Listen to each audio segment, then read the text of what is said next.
Zamboanguita has no court. Alright? Zamboanguita has no court. Cases in Zamboanguita are heard and tried in Darwin because ang Darwin has a circuit court. So, naa siya MCTC or Municipal Circuit Trial Court of Zamboanguita and Darwin. Right? Naay mga courts, naay mga municipalities na naay kaugalingong court like Shaton. So, ang Shaton has one MTC, Municipal Trial Court. Muna'y tawag ana. For Dumaguete or for other cities, ang atuon pong lowest level court diri is we call them MTCC or the Municipal Trial Court in cities. Right? And for bigger areas, kana mga metropolitan areas, ang tawag po sa ilang lowest level court is M, capital M, small e, then big T, big C, METC, or the Metropolitan Trial Courts. So you know that already. For Valencia and Bacong, it's a circuit court. MCTC, Valencia and Bacong. Shaton has MTC, Santa Catalina has MTC, Bayawan has MTCC, and Basay has an MTC. Sibulan has an MTC. San Jose, Amlan, and Pamplona, Circuit, Municipal Circuit Trial Court. So, tulo ka municipalities ang i-hear ng mga kaso. Tanhay City has an MTCC, Bais has MTCC, Mabinay has an MTC, Ayungon, Bindoy, and Himalalod, Circuit. Okay? Then, Gihulngan has an MTCC also.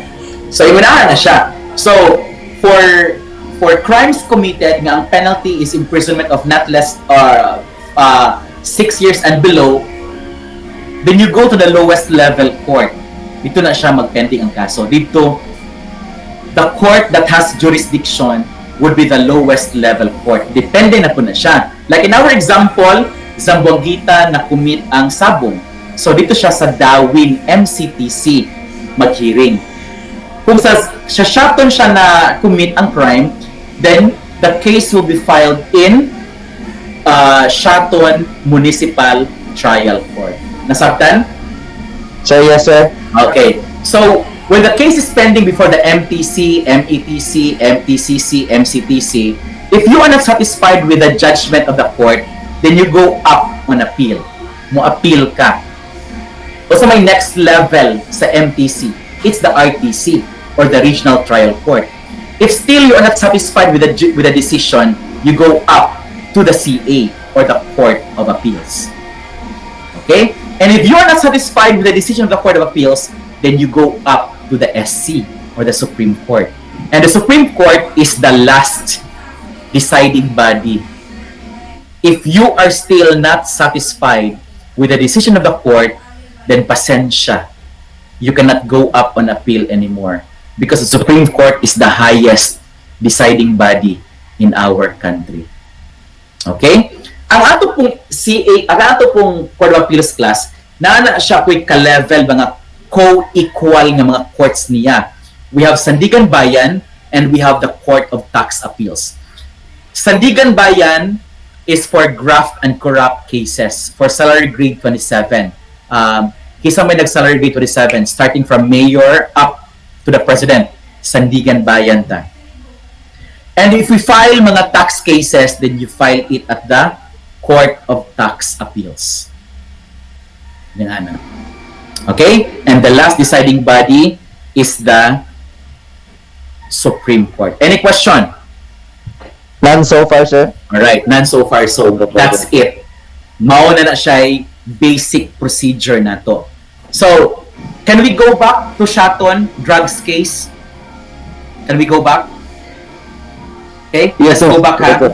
Shaton drugs case is now pending at Branch 30. Branch 30, Regional Trial Court Branch 30 has jurisdiction over the offense committed and over the person of the accused. Accused na ta because it's already people of the Philippines versus Juan de la Cruz, the accused. It's no longer respondent. So, by the way, balik ta kadali based sa preliminary investigation. During the preliminary investigation, we call the complainant as complainant, we call the person nga kiyaan as respondent. So, file siya complaint, of course, tubago na sa respondent through his counter affidavit. Then, the complainant will answer the counter affidavit through a reply. Then, the respondent will file another document called the rejoinder to answer the reply. Because there might be issues that were not tackled in the complaint, nga gi-raise lang sa complainant in the reply, then there is a need for us to answer that through a rejoinder. But in most cases, complaint, counter-affidavit at takutob. Complaint, counter-affidavit. Unless if there are issues raised in the counter-affidavit, then the complainant may file a reply. And if there are issues raised in the reply which were not raised in the complaint, then the respondent will have to answer it through a rejoinder. And that's the last. Okay? So that's it. So let's now go to RTC Branch 30. What's the first step? We're done with manamantao 110, 111, 112, natakol na to ang preliminary investigation. 113, kinahanglan pa batang i-arrest? Kinahanglan pang i-arrest? No, sir, kay under naman just custody. Very good. So, di na kinahanglan i-arrest because the person is already in the custody of the police officers. Kung sa may i-issue in lieu of the warrant of arrest? Arrest warrant. Arrest warrant o warrant of arrest. Sorry. Okay, it will now be commitment order.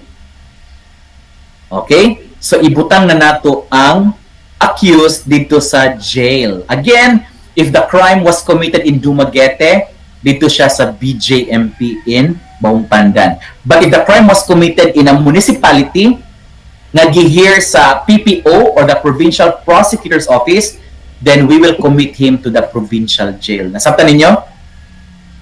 Mao nang di ka kabuot og asa ka mapriso sa city jail ba or sa provincial jail, dili. It depends on the place where the crime was committed. Unless of course, if daghang kang punta sa city jail, then endanger ang imong life sa city jail, then pwede mo file kag motion sa court nga ibalhin ka sa provincial jail. But these are rare reasons, rare instances.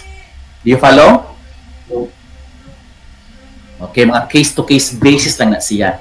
So, commitment order. Because class, if wala pa siya na aresto, like say for example, murder, di ba? It took mga a week na before na ibalan og 15 kapatay. So di na mo qualify ang hot pursuit. We cannot make use of hot pursuit anymore. So di na ta makapa-warrantless arrest. Do you follow?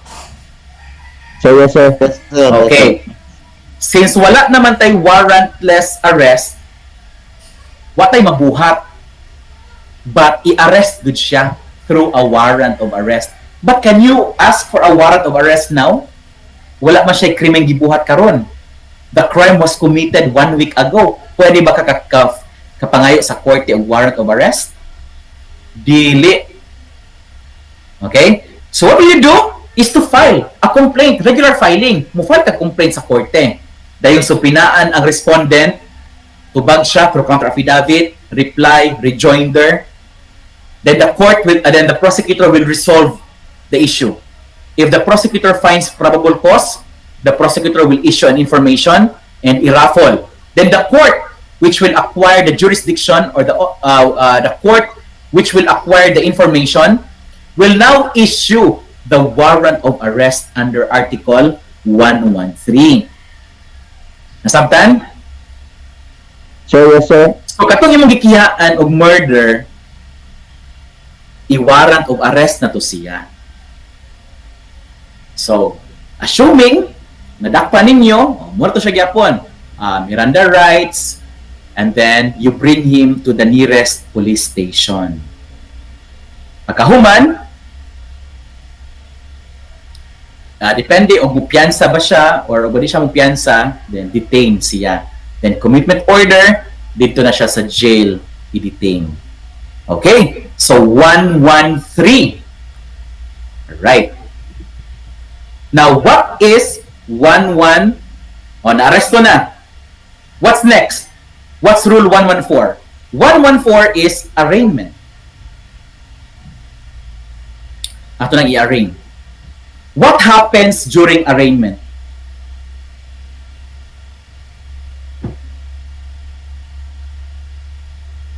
Mag-atubang ngayon na sir ang isig ka Dahil mag-atubangay sa may relevance ana during arraignment.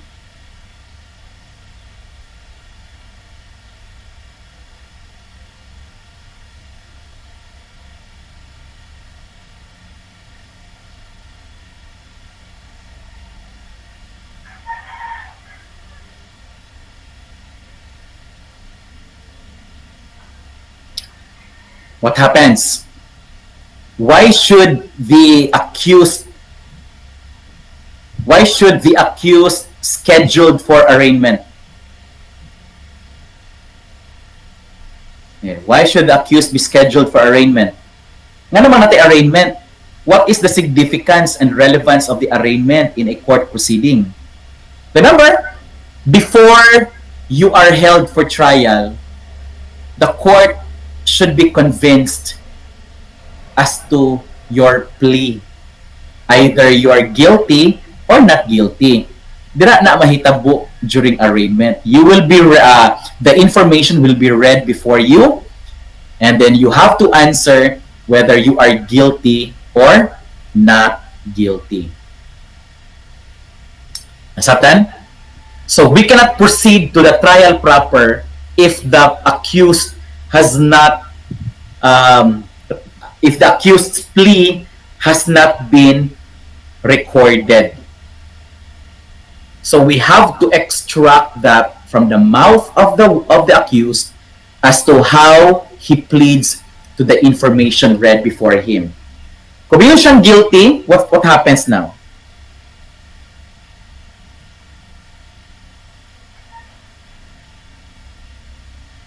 automatic siyang kuan basta convicto na siya sir. Automatic na siya nga convicto. Automatic na convicted, but so what happens? He has to serve sentence na, correct? Yes sir. Okay, that's correct. Now, what if that's only true for light felonies and less grave felonies? But if we talk about grave felonies, class, the court should not convict right away the accused. The court should be convinced that the accused understood his plea and understood the consequences of his plea, especially katong mga reclusion perpetua o mga life imprisonment ng mga penalty. The court will have to hold trial for purposes of determining whether the accused understood his plea of guilt and that the accused understood the consequences of his plea. Nasabtan? Yes sir. So, Okay. naman sila saying sir nga it's better to acquit an innocent person it's better to acquit than to convict an innocent person. It is better to convict, to acquit a guilty person rather than to convict an innocent one. Okay. Now,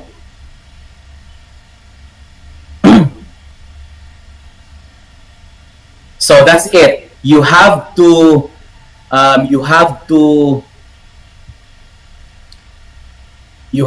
check whether the accused understood his plea and that he understood the consequences of his plea.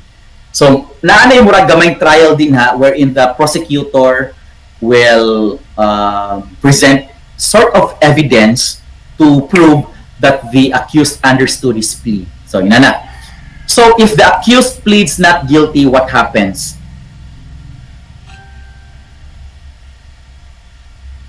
Inyo ra gyapon ang trial sir. Ha? Continue ra gyapon ang trial. Okay, continue ang trial. Right? So, that's why after arraignment, the case will now be scheduled for pre-trial, then trial. Excuse me for a while ha, nasa ko'y tawagan.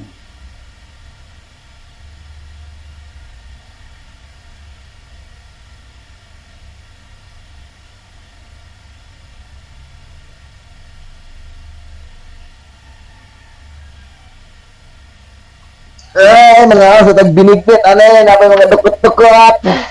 Okay. Lah, doon mo nirugmit ko.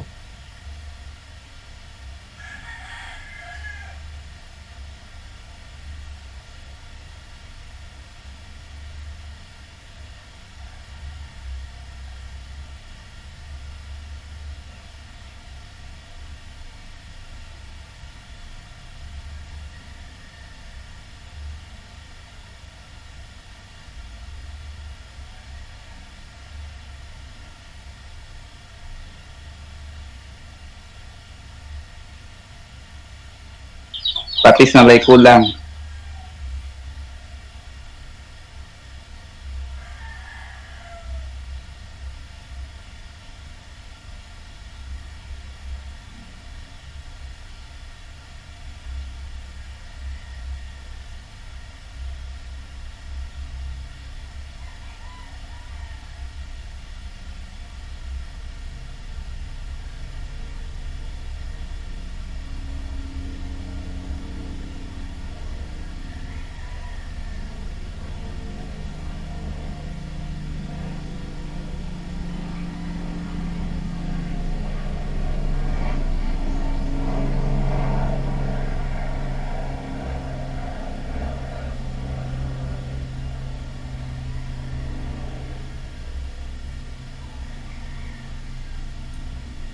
All right, so the case will continue.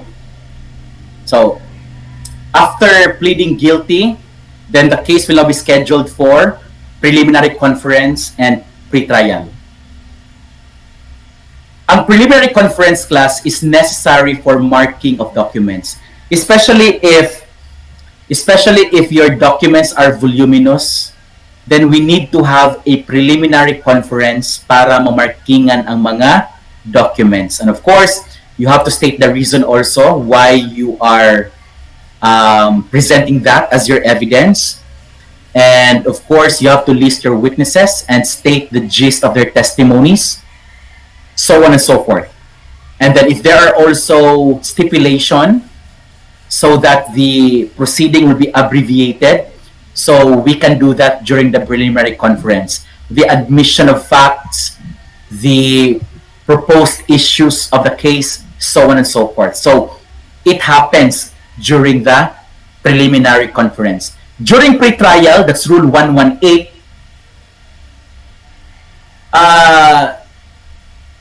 if there are things that you wish to add, you can do that during the pre-trial. Because a preliminary conference is not before the judge, but it's before the clerk of court or the branch clerk of court. During pre-trial, it is now before the judge.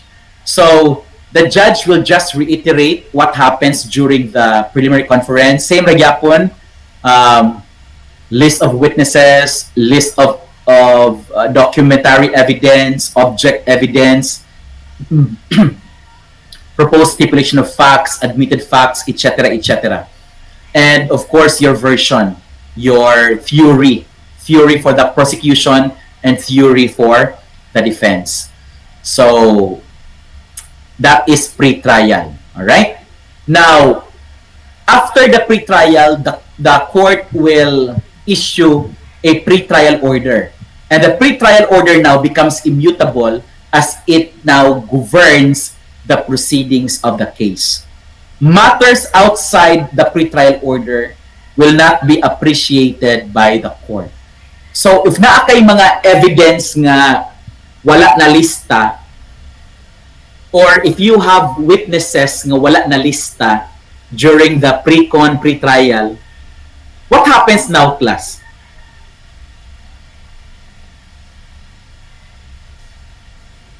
naa kay strong evidence nga makapa-change yun sa decision in case of mapildi ka. Or you have somebody who could testify as star witness. Nya it's just that she is made known to you just today. Nya naka-issue na o pre-trial order ang court. What happens? What do you think will happen? Can you still present the person as additional witness? Or can you present a document as documentary evidence? Yes, sir. Okay, yes. Alright. Now, general rule is dili na pwede, ha? Pero for some reasons, beyond our control, mga inanang, like inana nga, wala you have no way to find out kinsay star witness, di ba? It's just that karon ra siya niguha. So karon po ka nakabalo. But if the court will notice that the person is just available and you failed to state him as one of your witnesses, then posible nga maalakan si ka because you cannot present him anymore. Or if the document is just available but you failed to state the document as part of your documentary evidence, then you cannot present it anymore. So muna siya technique ana, just convince the court and prove to the court that during the pre-trial, you have no way to find out who this person is, and there's no way for you to find out what that document is available. Okay? Simple as that. In the interest of justice and considering that the accused should be presumed innocent until proven guilty, then it is proper and just and fair to allow that party to present additional evidence, if only to prove his case. Pero kung corroborating lang, kana pang additional evidence lang, dinadawaton sa korte. But if the testimony is unique, the testimony is new, pwede dawaton na sa court. Or the court should accept that as your evidence. Do you understand? So yes, when will that kind of situation happen? Like I have a case before. There were a group of men, mga motorcycle drivers. I think there were 10 of them. There were 10 of them. Oh, no, sorry. Yeah. There were 10 of them, and there were 5 motorcycles.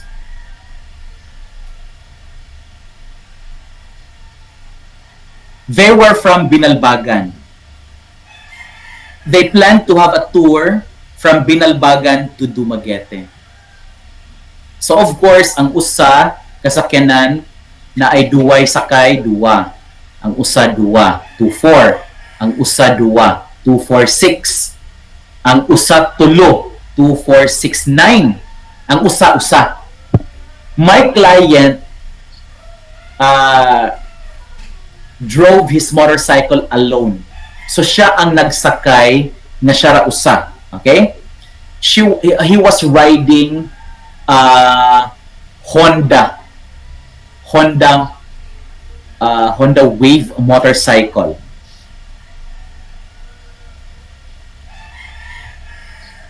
Then naapoy usa nga XR ang motor. So what happens while on their way to Dumaguete? So of course you cannot expect that all of them will have a uniform pacing. So some went ahead, some were left behind. Pag-abot sa Bae City, somewhere in Talungon, during that time, mga way back 2012, I think, mga 2012, there was a portion sa highway nga dili cemented pa. So, rough road dayon. Ang unahan, cemented road na. Okay. So what happens, pag abot niya sa rough road, nagpahinay siya, kay rough road biya, gapahinay siya, but katong XR nga iyang kauban, gapakusog. And the XR driver did not notice nga naaning akong kliyente. So what happened? The XR driver hit the rear wheel of my client's motorcycle, which resulted, pagbangga, lagpot akong kliyente, lagpot gud siya. Nag-levitate gud siya. Then, pagkahulog niya, dito sa semento na parok niyang ulo. Di ba kay rough road ding cemented? Even if naka-helmet siya, buka gyud po niyang ulo, which resulted to his death. Okay? Walay laing nakakita during that time. Kaya ubang mga kauban nila naulahi. So ang naa dito, katong kliyente nga namatay, the XR driver ug ang iyahong back ride na. Of course, kisa may mukiha, di ba ang asawang mukiha? The wife had no idea kung kinsay nakakita during that time because no one was reported as a witness.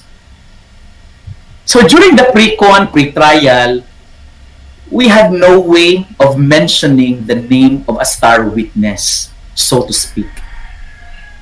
So what happened? Napadayon ang kaso, arraignment, pre-trial, then trial proper. During the death anniversary, the wife went to the place or the spot or the area where the husband hit his head sa semento. So they lit a candle, nagbutag flower, and it so happened nga naay gapadulo nga gabike. Nayon tong gapadulo nga na siya stukaran. Nayon tong gabike nga igusan ni mo tong na disgrasya diri last year.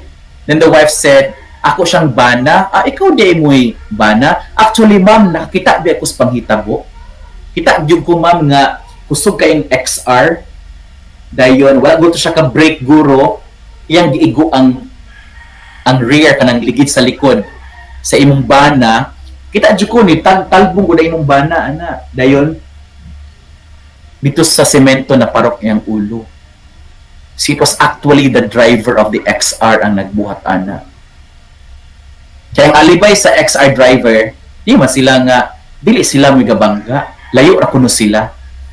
Wala sa kablos panghitabo. So, that's the time that we had personal knowledge that there was somebody who actually saw the incident. That it's really very, very supporting to our theory that it was the driver of the XR motorcycle who hit the husband. So can the court still accept that as an additional witness? Yes. Because that will truly change the decision in case ma-acquitted ang accused. So gidawat sa korte. And eventually, although it's not his testimony alone that made the accused convicted, but because of some other documentary and object evidence as well, and testimonial evidence from other riders. So, since we don't have any direct evidence, direct yun, we utilize circumstantial evidence. So, what happened from Binalbagan to Bais? The other drivers testified that they did not, from Binalbagan nga point, the wife testified. She testified o kinsay mga kuyog who was the driver of this motorcycle, etc. So, during our first witness, na-establish na nga it was the driver, nga kaning accused is the driver of the XR. Then afterwards, from Binalbagan to Bais, the other riders testified also in our favor. They testified that they did not exchange motorcycles. So the presumption is until the point of impact, katurag yapong ga-drive sa XR mo ay posibleng nakabangga because there were no exchanges of motorcycles. Kay may matugkailisanay sila pag abot sa Mabinay. Kay we could no longer identify o katubag yung gabangga sa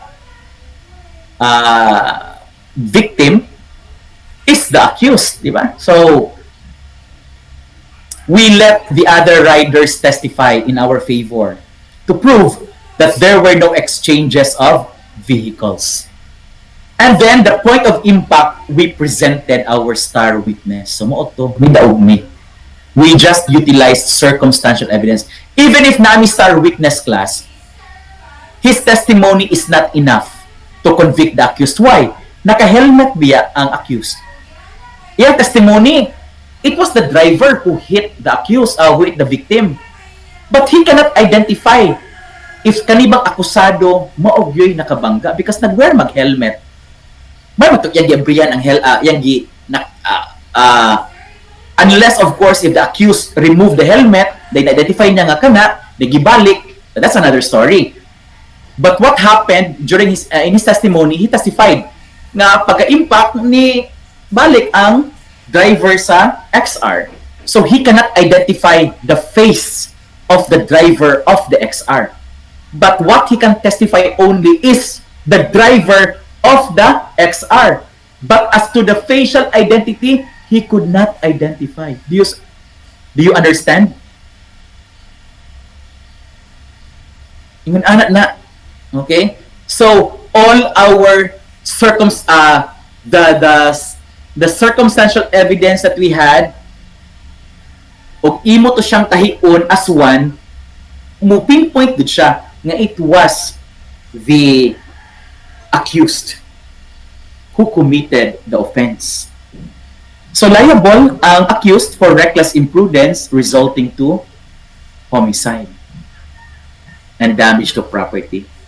So that's it. Okay? So even if the documents or the witnesses are not listed during pre-trial, it doesn't mean that you could no longer present them as witness or as evidence. You could still, as long as it would create an impact to your claim. Okay. Now, let's go back to arraignment. Now, what happens if the accused is insane, or there is an allegation that the accused is of unsound mind? Na ay diferensya ang accused. What happens?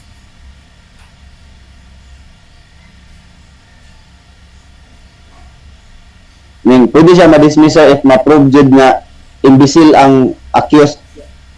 Okay. So, before siya i-arraign, of course, the lawyer of the accused nga believed to be imbecile or insane should manifest right away to the court nga the accused is not ready for arraignment. Because during arraignment, it requires intelligence, di ba? Because you have to answer whether you are guilty or not guilty. A person who is not intelligent could not answer that. When I say intelligent class, dili mga first honor, valedictorian, magna cum laude, when I say intelligent, you have the required necessary level of intelligence to answer the question correctly. Because if you don't have that required intelligence, then you are considered as imbecile, insane, or other description for that matter.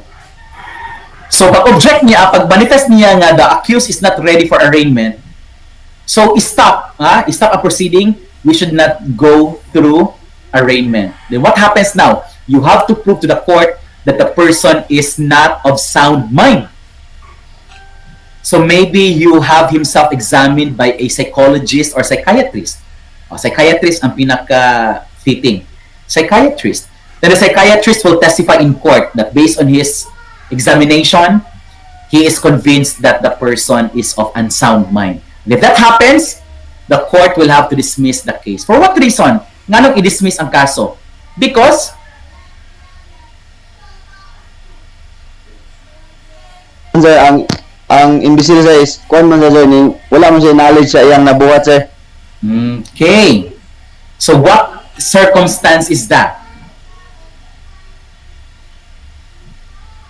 Kanang mga minor, insane, imbecile, kisa man asa man asta nga circumstance makategorize. Exempting, di ba? Yes sir. Exempting circumstance. So there is no criminal liability but there is civil liability. So pwede mapadayon ang kaso, class, for purpose of determining the civil liability, but if they agreed on the amount of the civil damages, pwede nga i-dismiss na ang kaso. Okay, if the family of the insane is willing to pay damages. So what are the different kinds of damages? We have moral damages, kanang moral damages that would constitute the mental suffering of a person as a consequence of the commission of the offense. Like say for example, gipatay nimo ang iyang bana. So ang wife could not eat, could not sleep. The wife is suffering from mental anxiety, mental suffering, besmirched reputation. Nana. So bayra na. So question is how much? There is no standard rule as to how much is the moral damages. Okay? The court will just determine kung unsay bagay based on your testimony. Okay? Kung maghila-hila ka din ha, taas ka o moral damages kunuhay. So mga dramatic skills are necessary also in cases in court proceedings. So there is no standard rule as to how much, but the court will just evaluate what is proper, what is fair. Okay? So, pero you allege, maybe na-complaint nga 1 million ang pangayuon. Wala problema. 1 million, but the court will assess it worthy ba sa 1 million.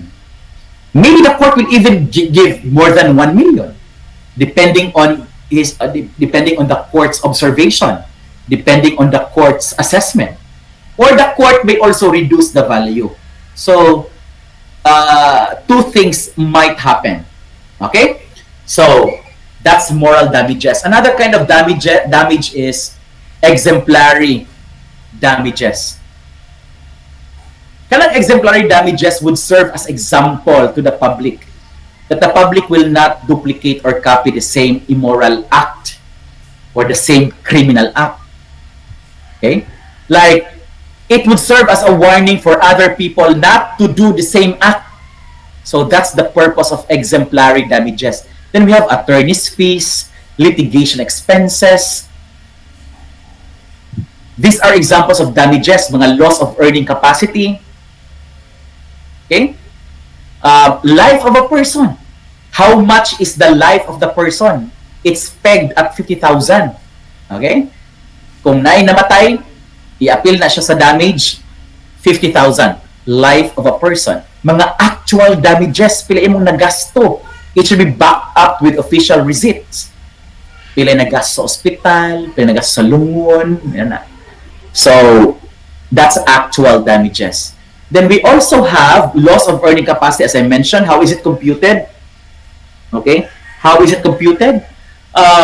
We compute the loss of earning capacity as the potential income of the person nga makuha unta niya if he reaches the average life of a person. Okay, like for the in the Philippines, our average life expectancy is at 80 years old. Okay? Although some of us live for more than 80 years old, but some would even live by not reaching 80 years old, but at an average 80 ang life expectancy sa Pinoy. So 80 years old minus age at the time of death.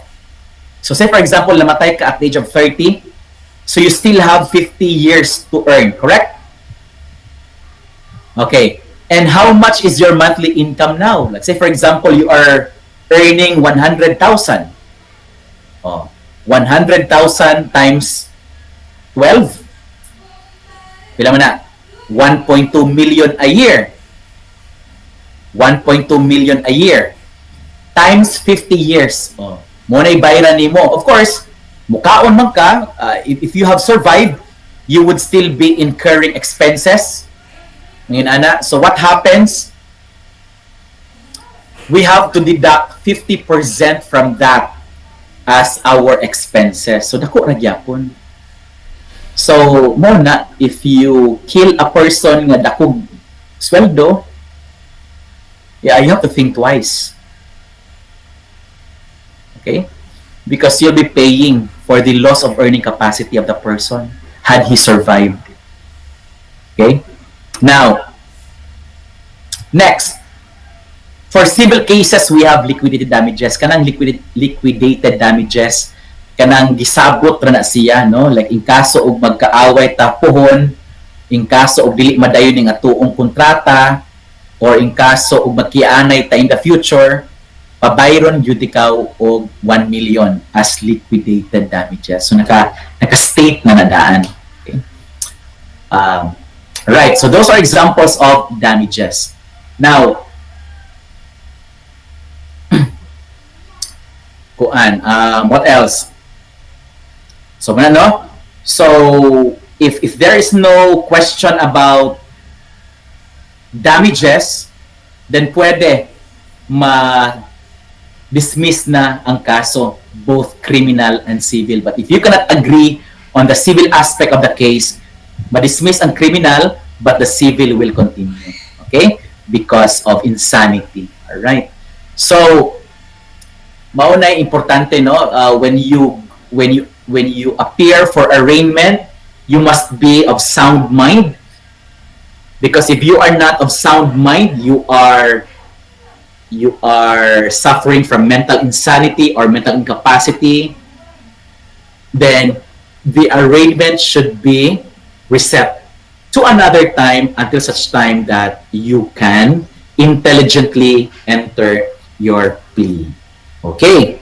Now, there are also instances, aside from that, wherein we can suspend the arraignment. Like, if you lost during the preliminary investigation stage, no, napildi ka dito, you go up on appeal, not to the regional trial court, but to the regional state prosecutor. If you still lost in the regional state prosecutor level, then you go up to the Department of Justice as the last deciding body for preliminary investigation cases. Okay. So, when you file an appeal to the regional state prosecutor, pwede ka makapasuspend sa arraignment within 45 days until such time that the regional state prosecutor comes with a resolution either affirming the decision that the case has probable cause or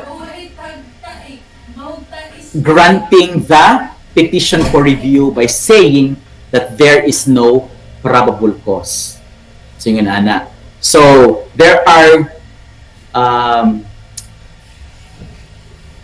3 instances when we can suspend the arraignment. When you say suspending the arraignment, kana bang tatosang stop ang arraignment nga di sa ta mag-arraign, no? Because once na-arraign man ka, padayon na ang kaso. Kung mahimo mapugna ng arraignment.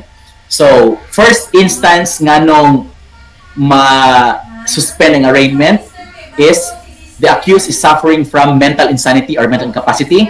Second is katong nakagi-file nga appeal to the regional state prosecutor, masuspend siya for 45 days. And number 3, when there exists a prejudicial question. Okay? What is prejudicial question? Okay. This is very interesting class because some do not know about this, okay? But some who knows this, some who know this, could avail of this, and his case and the case against him might be dismissed because of this. All right. So, what is prejudicial question? Prejudicial question happens when there are two cases filed. Two cases pending. Ang usa ikaw may gikiyaan, ang usa ikay nikiha. Okay? So, say for example, the husband married another woman for the second time. So the wife filed a case for bigamy. So there is a criminal case pending for bigamy. Right? Pending for bigamy. Then the husband also filed a case for annulment. Okay. Naatay criminal, naaputay civil. So two cases are pending. One should be criminal and one should be civil. Let's check if there exists a prejudicial question. Because if there exists a prejudicial question, we have to stop the criminal case. Unahon ang civil case because the civil case will determine whether there is a need for us to continue with the criminal or not. Okay? Kinahanglan batang mo continue sa criminal or dili? What do you think? Let's check. In the case for annulment, di ba? Ang gifile sa bana is annulment. What does the husband want to find out? The husband wants to find out that there was no marriage to speak of. Because if there is no marriage to speak of, he can't be liable for bigamy, correct? Because ang bigamy happens if there are two valid marriages. And the second marriage was solemnized during the validity of your first marriage. So if you are not married, then you cannot be held liable for bigamy. Does there exist a prejudicial question? Yes or no? The answer is yes. There exists a prejudicial question. Why? Okay. What if gapadayon tag kaso sa bigamy? What if dingon ang korte nga the accused is guilty beyond reasonable doubt for bigamy? Priso.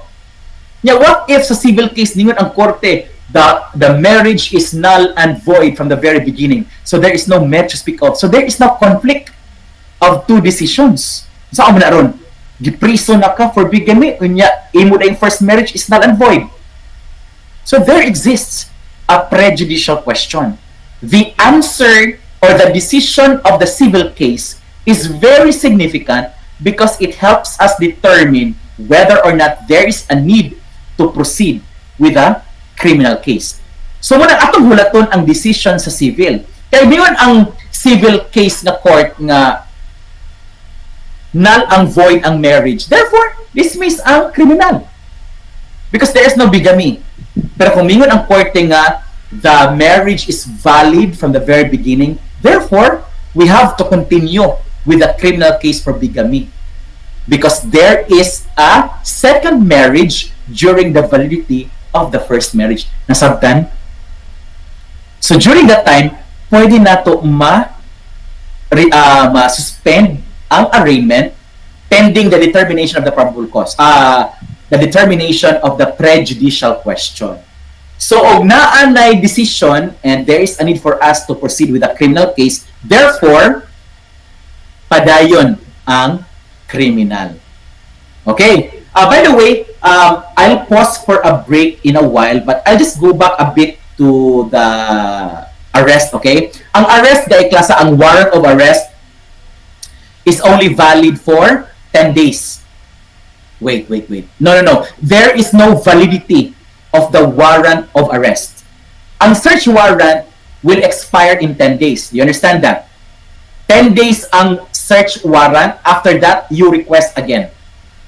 And the search warrant should only be enforced during daytime.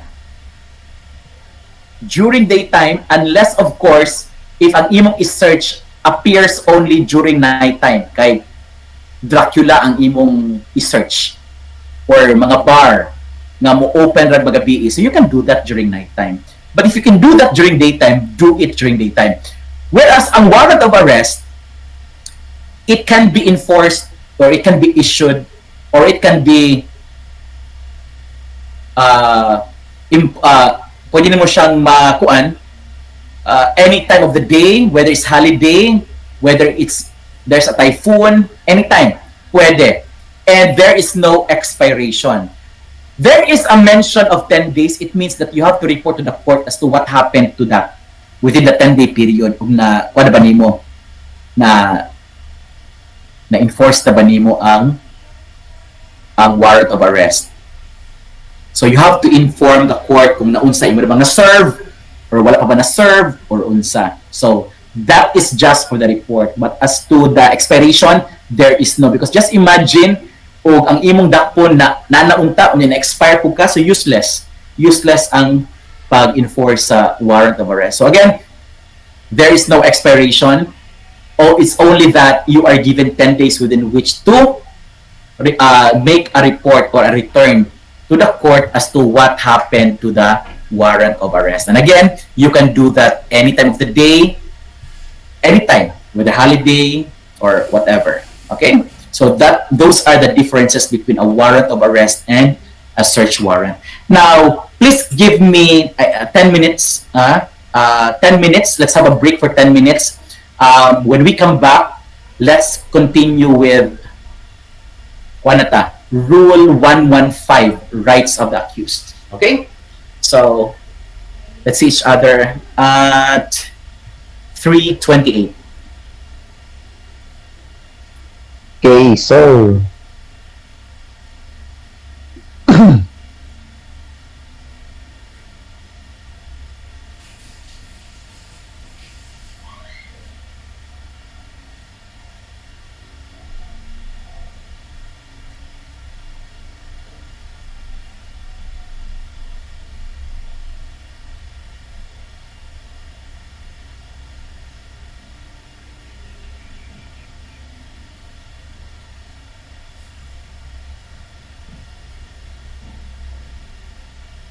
Boss Oriano.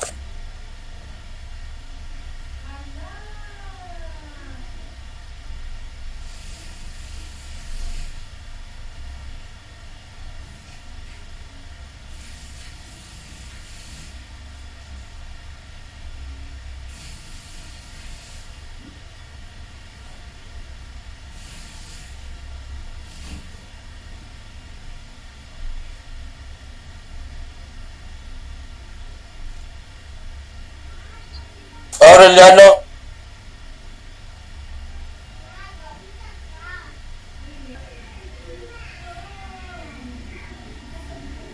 Okay, let's go to Rule 115.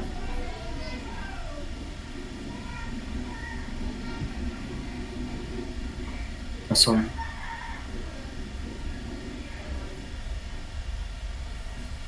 Wait. 114, bail.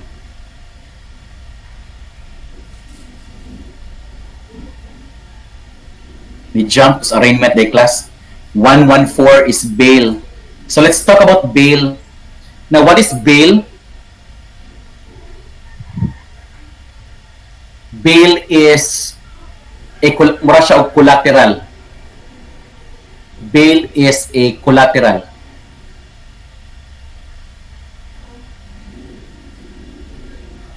Collateral or security for the temporary liberty of the person or the accused.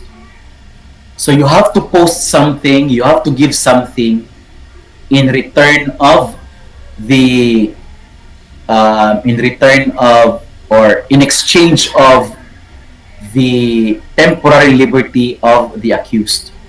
So either you will give cash, you will give property, or surety, or recognizance. So there are 4 kinds of bond. Pinaka-common is cash. Cash bond. Okay, cash. Second is property. Of course, you will deposit the title of the property. Third, surety. Surety is like an insurance. Like, you have to pay the surety a certain amount. Of course, it's smaller than the amount of bail, and it's the surety now which will make sure that the accused will not jump bail, or that the accused will continue appearing during court trial. Okay. What happens if the accused does not appear anymore? Kisa may alakanse. Ang surety or katong accused. Like say for example, the amount of bail is 200,000. Okay. 200,000 ang amount sa bail, and then ang gibayad ra sa accused sa surety is 15,000. 15,000. Pero at least, if the accused does not jump bail, or if the accused continues to appear during court trial, naka-income ang surety of 15,000. Di man na makuha balik na sa accused. It goes now to the surety. Pero kung ang accused will no longer appear in trial, alakansi po si surety of worth 200,000. Kaya siya may manubag sa korte ana in the amount of 200,000. If the bail will be forfeited, then the surety will have to pay. Okay? Pero kung cash bail ang i-post, unya, mahuman ang kaso, dismiss ang kaso, the accused can get the cash bail. Okay? So that's the difference. And for property, the title can be recovered at the end of the trial. Pero kung surety, you cannot get anything after the trial. Because of course, the surety will have to earn income. Will have to earn as well. Now, next is recognizance. Recognizance is somebody from your community will stand for you. Mo'y mutindog, who will vouch that he will take good care of the accused, and that he will make sure that the accused will appear at every stage of the trial. So, kisa man yung mga tawhanan ni, these are persons with good reputation in the community.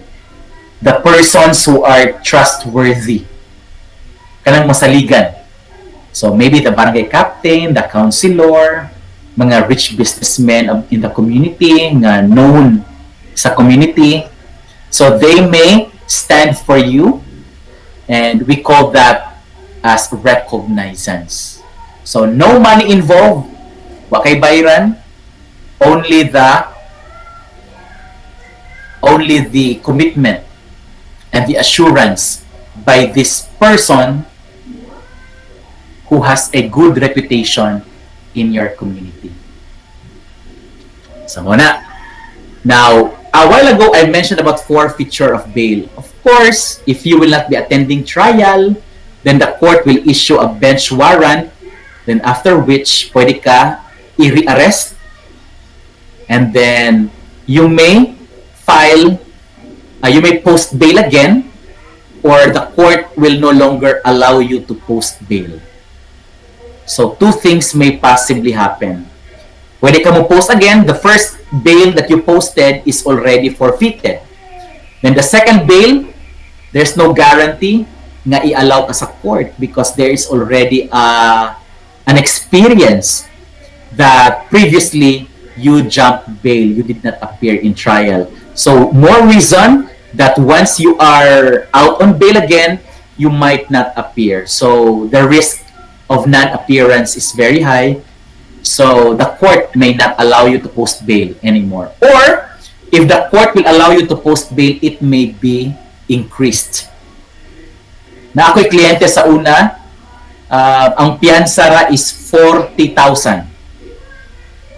Unya kay wa man siya katunga sa hearing, although wala gud siya sa lagod kay because he wasn't informed by his lawyer nga nay hearing. So wa siya katungha, giri-arrest siya, then nahingyo siya og piyansa. The court allowed but the times 10, 400,000. So those are the possibilities. Any question with arraignment? With bail?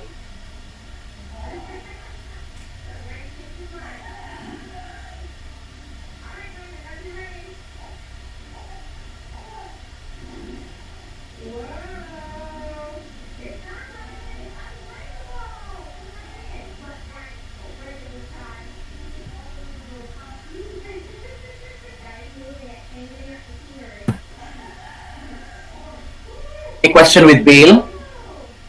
None so far, sir.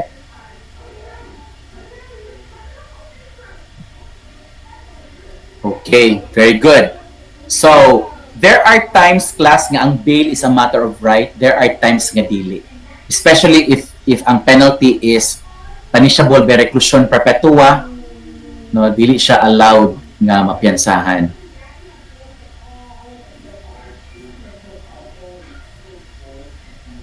Right. Now, if there are no questions, let's proceed to Rule 115.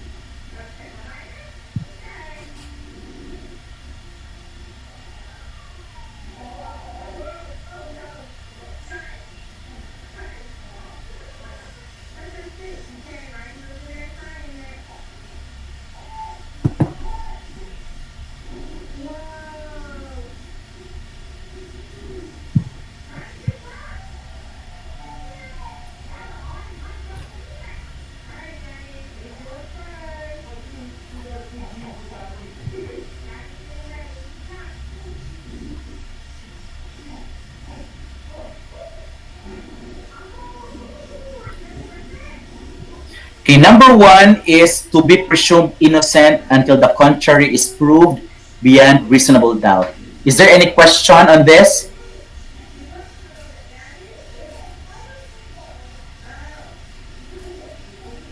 To be presumed innocent. So, whether you committed a crime or not, you are always presumed innocent until proven guilty. In other countries, is you are presumed guilty until proven innocent. Okay? So, in our country, you are presumed innocent until proven guilty. Now, it's the burden of the prosecution to prove the guilt of the accused beyond reasonable doubt. So, si accused will just wait. Okay?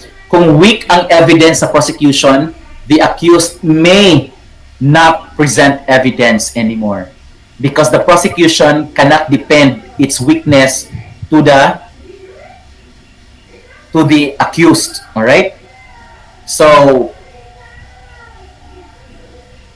the prosecution cannot also rely on the evidence of the accused.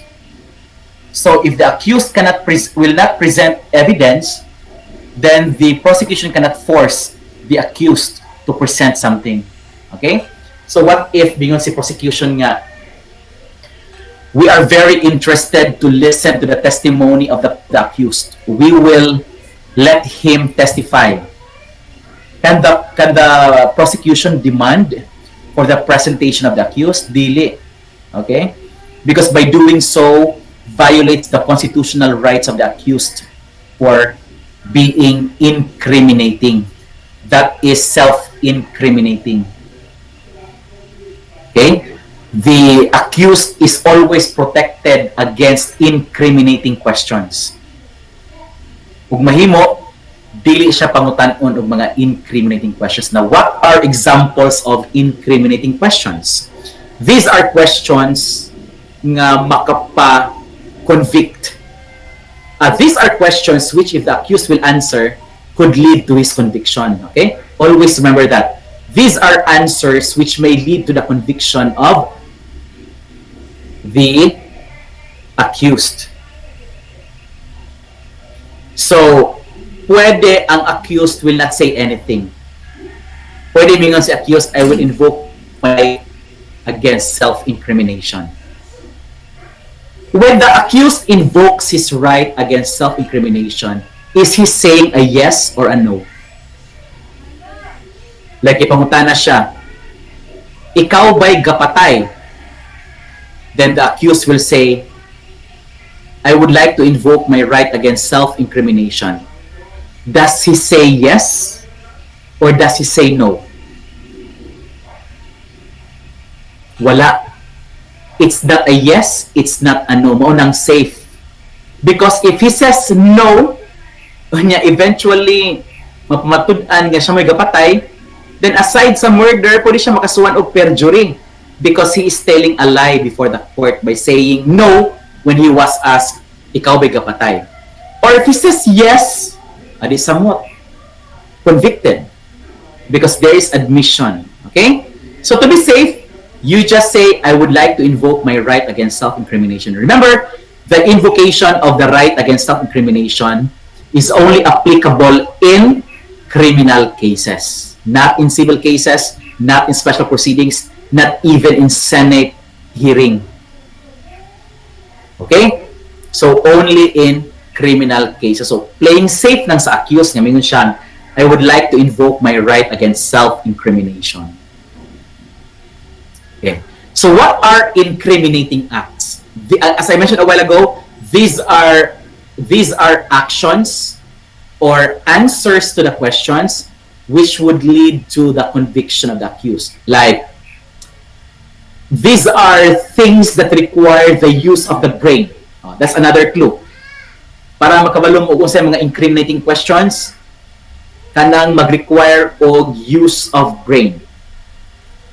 Like, pangutan ka. That is incriminating. You are asked to sing. You are asked to sign you a signature.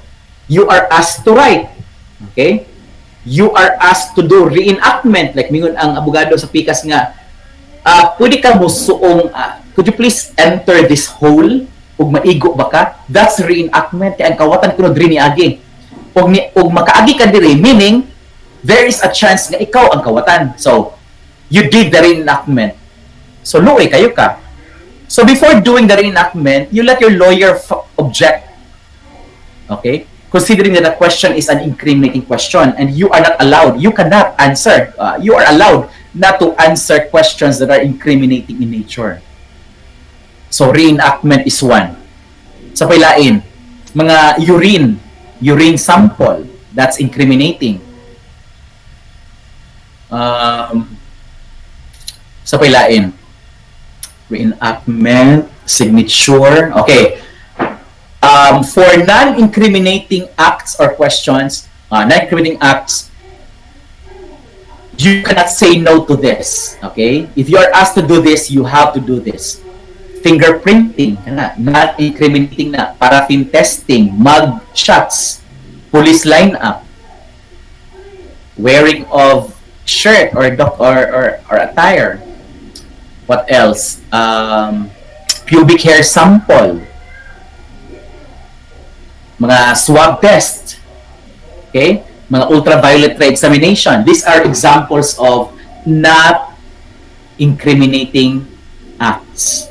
So if you are asked to do this, you should do this. But if what is asked to you to do is an incriminating act, then you have the constitutional right not to say anything. Okay? So that's it. Next, number 2. To be informed of the nature and cause of the accusation against him. That's why in our complaint a while ago, when I say what are the 6 elements of a valid complaint, there should be designation of offense so that the accused would know how to defend himself. Dili pwede surprises ang atong kaso. You should state your case already so that the accused could prepare as to what evidence to present, as to the witnesses who will testify in court. Letter C, to be present and defend in person and by counsel at every stage of the proceedings. The accused can insist if he wants to appear in court during trial, pwede, dili siya pwede pagbawalan. Okay? it doesn't mean nga pwede pud siya kaingon nga dili ako mutungha, dili pud na pwede. Because he is on bail. And there are instances wherein his appearance in court is very important. Number one, during arraignment, he should appear. Number two, during presentation of evidence, during trial proper, na kinalang i-identify siya sa witness, he should be present. And during promulgation of judgment, he should be present. Okay? So, he may insist in appearing, but he cannot insist in not appearing because there are times that his appearance is required. Next, number 4. To testify as a witness in his own behalf but subject to cross-examination on matters covered by direct examination.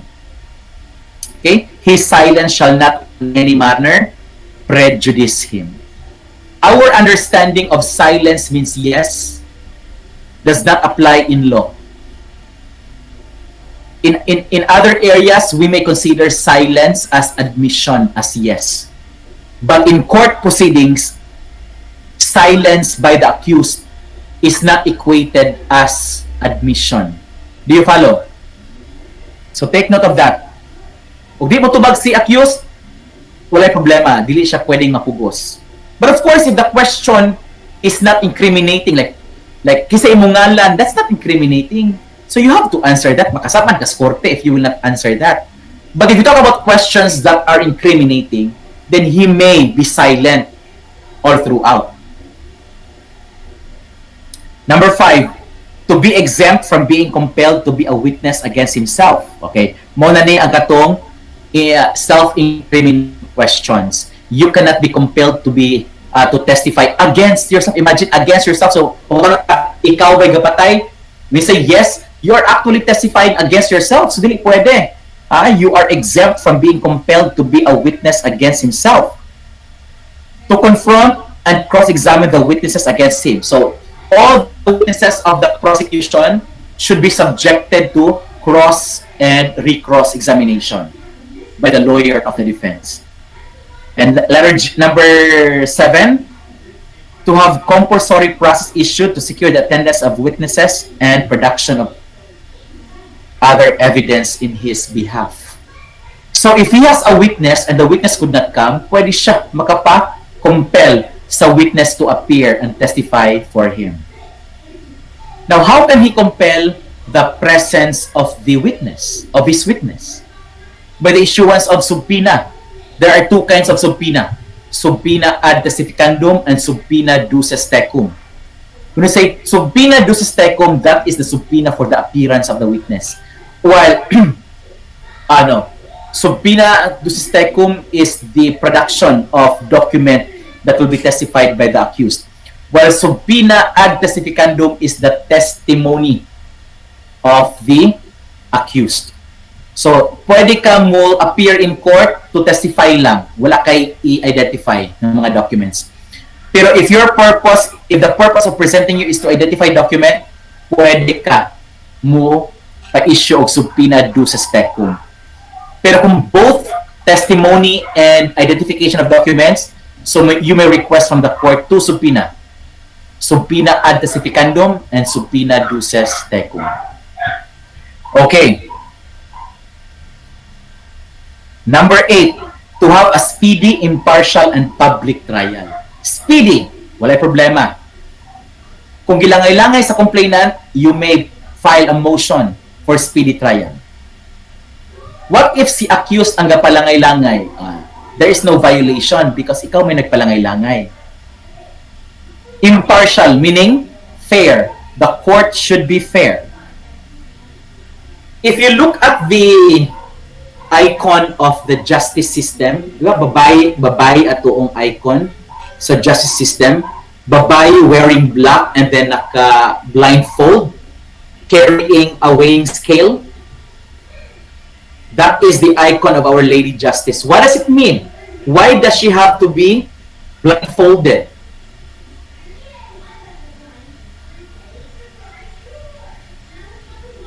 Why does she have to be blindfolded? Ganun kailangan mag-blindfold man ta. When we talk about justice, when we talk about court proceedings, when we talk about trial, why should there be a need to be blindfolded?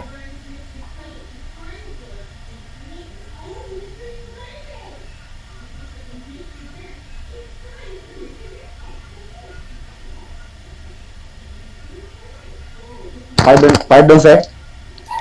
The icon of the justice system is a lady wearing black, blindfolded, and carrying a weighing scale. What is the significance of that blindfold in our justice system? Ganun kinanglamang baatan ang mata pa di makakita. Ano sa may dapat di makitaan?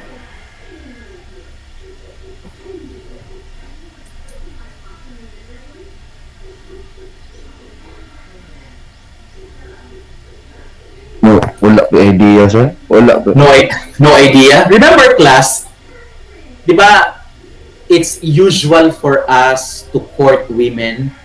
Diba? That's the history of our icon, of our lady justice icon. Babae ang atuong paninguhaan, di ba?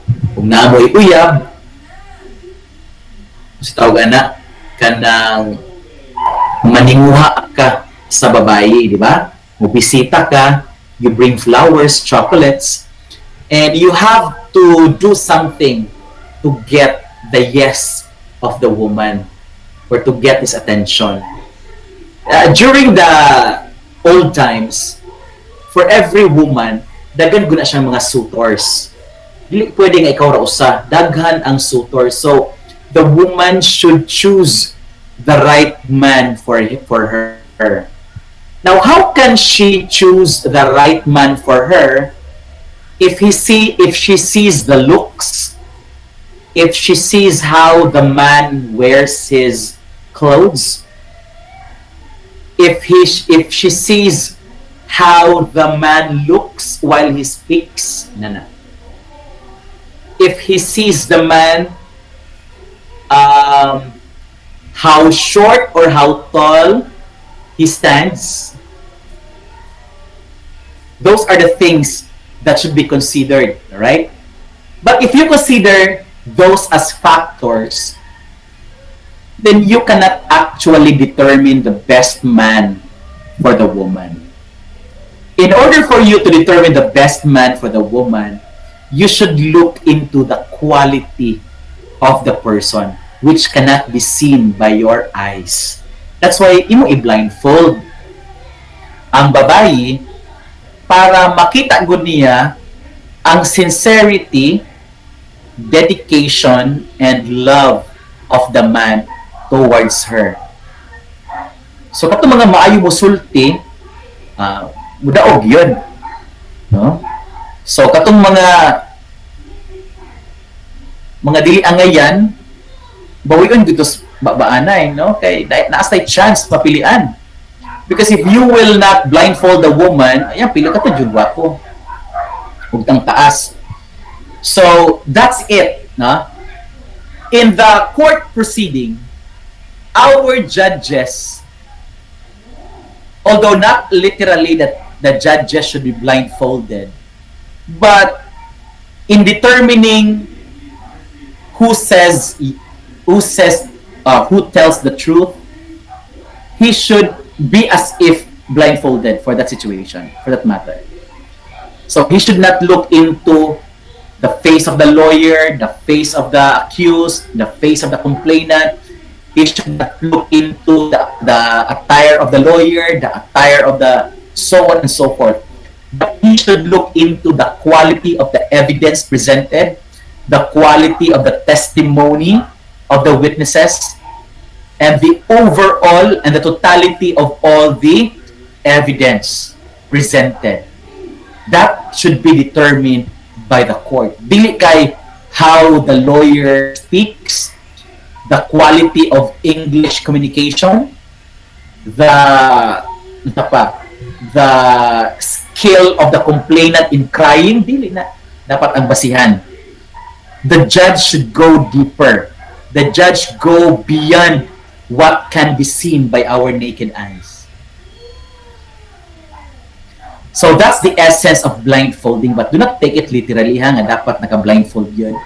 It only means that we should not rely on what we see outside, but we should utilize what can we see from within. All right? So that is it. Okay? Now, that is impartiality. So the court should be fair at all times. And the last is the hearing should be public. Gusto mo ng public na hearing?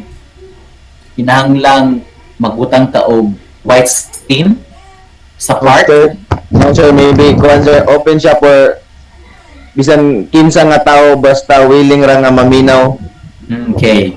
When say public trial, meaning the court is open, but not to the point of televising, video conferencing, from wherein the public can see. Dili pwede.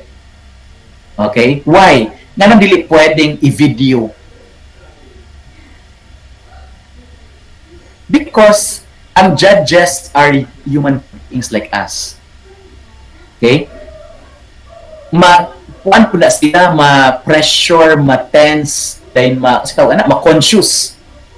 Ma-conscious sila in presiding the case, especially if nakatelevise na live, na Facebook live. Dili pwede. Ma-conscious ang judge, and once the judge feels the uncomfortability, then he or she could no longer render excellent service. Okay? So, when we say public, it's open to the public, but once the court is full, you cannot insist in entering the courtroom because you want to hear.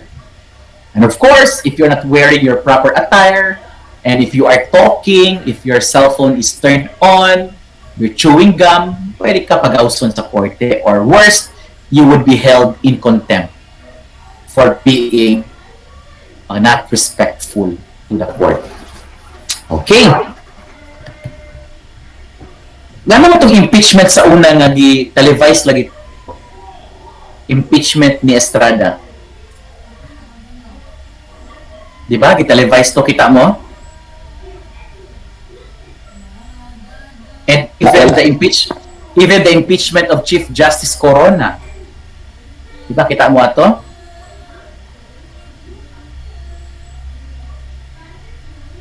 Wala mo kita? Wala, sir.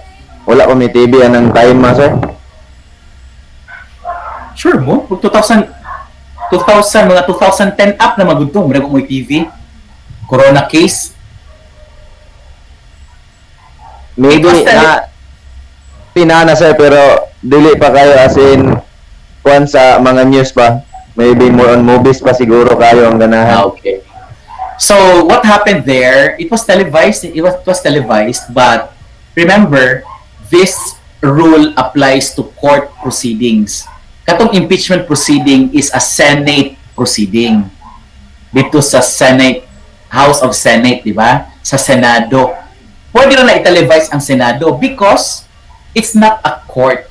But when we talk about a court or court proceeding or court trial, they should televising it or recording it is not allowed. Okay. Now next. Sorry.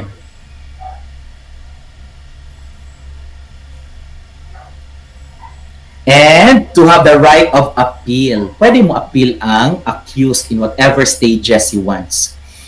As long as by the time the Supreme Court renders its decision, kinahanglang dawaton, because we could not question the wisdom of or the intelligence of the Supreme Court. The Supreme Court is believed to be the most intelligent body in our country. Okay? There was one instance before during the bar examination. I think murag before namo 2008 bar exam. Nainihangyo ni kuan gud siya kay iyang score is 74.99.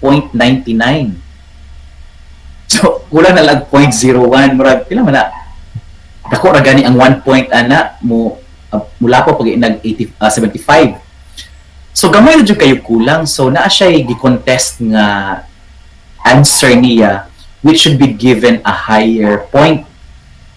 So ni-file siya petition. The Supreme Court the Supreme Court dismissed it because the Supreme Court said you cannot question our wisdom, our intelligence.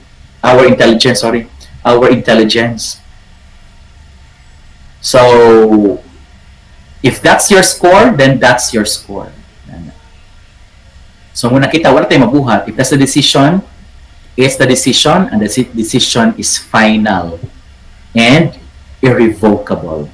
Okay, so those are the rights of the accused. Remember, the accused is taken care of by our laws compared to the private complainant or to the victims, diba?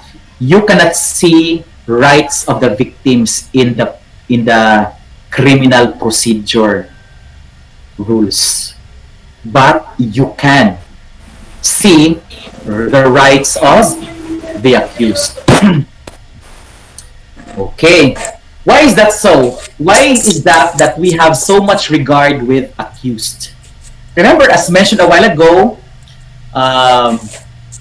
it's better to acquit a guilty person than to convict an innocent one. Or it is better to see thousands of criminals roaming around the country than to see one innocent person in jail. So ganun love kaya itong accused, ganun palangga kayong accused is because the Constitution provides that the accused is always presumed to be innocent until proven guilty. So, any question with Rule 112, 113, 114, and 115, and 116? We're done with 116. That's arraignment. Any question? None so far, sir.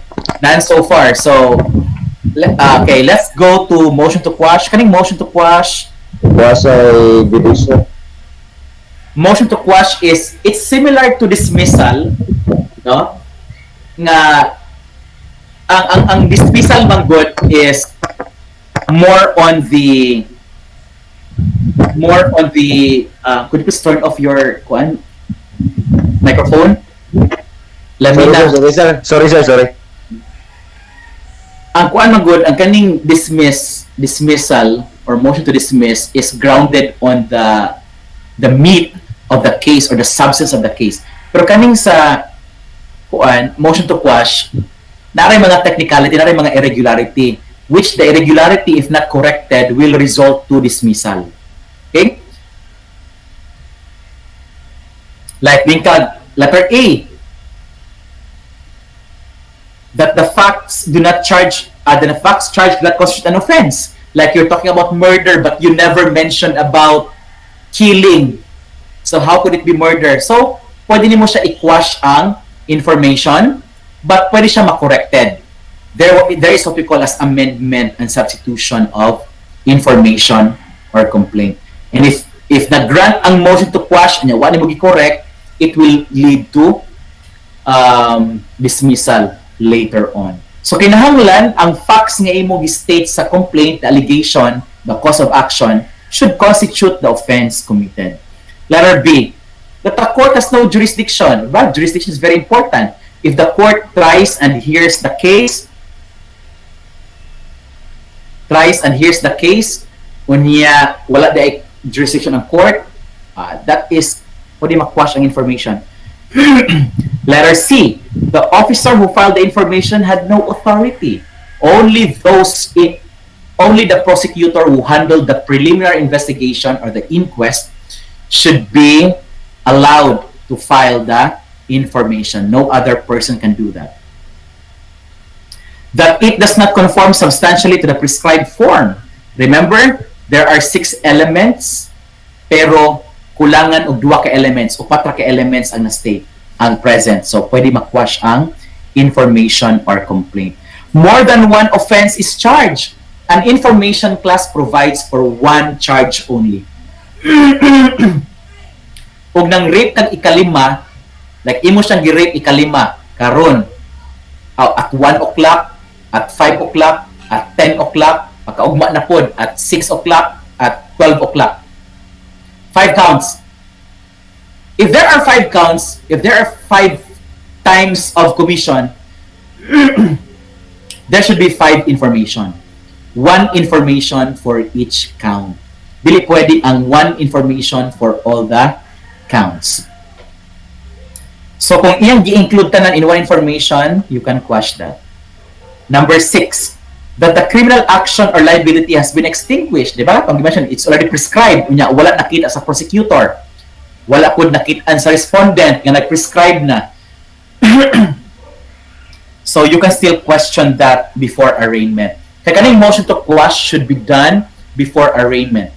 After arraignment, you can no longer file a motion to quash unless katong mga serious grounds like mga res judicata, mga double jeopardy, like that. You can question that anytime.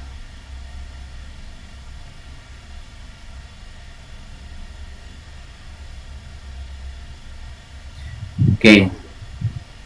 Rule 118, pre-trial. Okay, muna akong mention a while ago. So we have, sa may content sa pre-trial. What happens during pre-trial? Plea bargaining is being discussed. What is plea bargaining? Pwede ka muhangyo. Nga mo admit ka. So conviction for a lesser offense nga bailable, nga probationable. Like say for example, attempted rape. So ang attempted rape, ang penalty perhaps is reclusion temporal or prison mayor. Prison mayor. So kay prison mayor man, the penalty is 6 years and 1 day. So dili siya probationable because ang probation applies only for crimes with penalties not exceeding 6 years. So 6 years and below, probationable, or prison correctional and below, probationable siya. So what if ang imong krimen is attempted rape, punishable by prison mayor? Pwede ka mo bargain nga mukuha na lang ka acts of lasciviousness and the penalty is arresto mayor. So imprisonment of 1 month and 1 day to 6 months. Nya probationable. So gawas ra gyapon ka. Okay? Once you are admitted on probation, you will no longer be serving sentence in jail as if there was no crime committed. So gawas ka. But you can only avail of probation once only in your entire life. So, once you have availed of probation, by the next time around, you cannot apply for probation anymore. Okay? So, plea bargaining. Also for drugs, napo tayo plea bargaining sa drugs like mga Section 5, Section 5, Section 11. Pwede ka mo plea bargain to using or to mo plea bargain ka to 12. Okay? So, gawas ka because it's probationable. But next time, pag madapan ka ng drugs, you cannot avail of plea bargaining anymore. Any question? So, kaning plea bargain class is not a matter of right. Plea bargaining is not a matter of right. The accused cannot insist in bargaining because he has to obtain consent from the private complainant and the prosecutor. If the prosecutor says okay, but the complainant doesn't want, dili pwede. Or if the complainant says yes, he's okay, but the prosecutor doesn't want, dili pwede. In order to avail of plea bargaining, both the private complainant and the public prosecutor should say its consent for plea bargaining.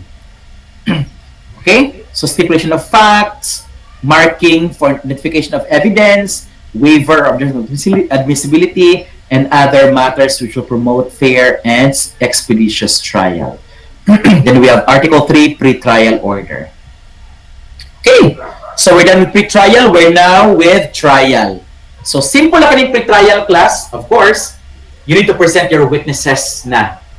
So, unsa may order of the examination of trial. So, of course, the prosecution will present first. So, tanang witnesses sa prosecution dapat i-present. So, say for example, first witness nato si James Martinez. So, siya atong first witness. Si James Martinez, of course, we expect that he is already briefed by the prosecutor, correct? Kaya ang prosecutor may ang abogado. There are times also that the complainant may have a private prosecutor. So, if that happens, duwa yang abogado. Si private prosecutor nga private lawyer and the public prosecutor kanang gitawag fiscal. Public prosecutor na they are the lawyers of the government. Okay? So, di ka ganahan sa fiscal ang magdala kay basig busy ang fiscal or tungod kay dili man bayran nato si fiscal kay gobyerno man siya basin og unya-unyaon ra, no? So, muhire ko og private lawyer nga akong bayran para makabalog gyud kog makapangutan nako, makakasaba ko kay gibayran gyud nako na. So, inana ba? So, he has a he has a private prosecutor. He also have a public prosecutor. So, duwa ang iyang abogado. But of course, the one who will prosecute the trial should only be one. It should be the private prosecutor with the direct supervision and control of the public prosecutor. So, the first witness, of course, brief na siya sa iyang abogado o unsay mga pangutana. So, first, the witness will undergo direct examination. So, what's the purpose of direct examination? The purpose of direct examination is to prove the allegations in the complaint. To prove that the accused is guilty beyond reasonable doubt. Mao na yung purpose of direct examination. So, mga pangutana sa iyang abogado, kabalo na gud na ang witness ana unsay mga pangutana and unsay itubag. Kaya gamitin good po na sila. But, if you look at it class, rehearsing your client is not allowed. There are 4 kinds of witness nga dili pwede. Rehearsed witness, kanang imong gipraktisan, dili pwede. Although in reality, we practice our client, our witnesses. But ayog ipabukha nga praktisado gyud ning witnessan ni. So, rehearsed witness, paid witness, what else? Rehearsed witness, paid witness, biased witness. Biased witness o interested witness. Okay? So, there are 4 kinds of witness nga dili pwede. So, but during the cross-examination, it's the other lawyer na ang mangutana. So, the defense lawyer, the lawyer of the accused will ask question. Of course, dili man na praktisado, you could see the difference now. During the direct examination, mangtas kayo mutubag ang witness, English pa kayo. Okay? Wala na kinalag interpreter. Tubag dayon because the witness knew what questions to be asked and what answers to give during the trial. But during cross-examination, that's the next examination, he is not aware as to what questions to be asked and what answers to give. Wala magkulba-kulba na siya din ang napitan. So the court will look at the demeanor of the witness as to how he answered the question. What's the purpose of cross-examination? To destroy the credibility of the accused. To destroy the credibility of the witness. That's the purpose of cross-examination. So kung naguba nato ang credibility sa first witness during the cross-examination, then his lawyer will ask again through a redirect examination. The purpose of redirect examination is to rehabilitate the witness's credibility. So, og na-rehabilitate na nato ang credibility sa witness,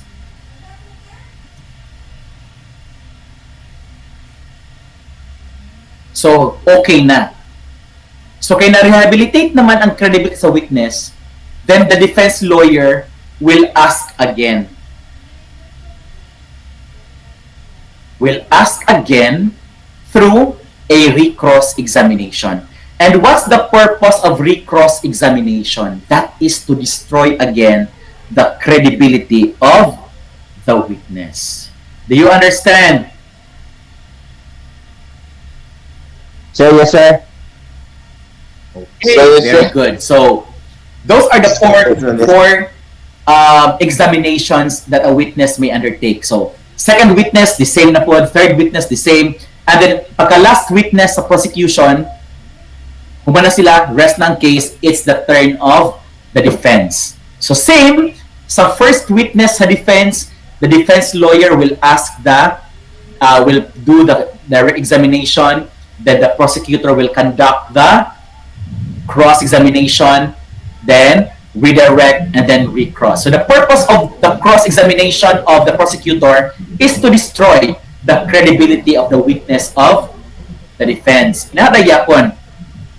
So, there are times, class, nga, di ba, in my example now, it's the prosecution which presents the witnesses first.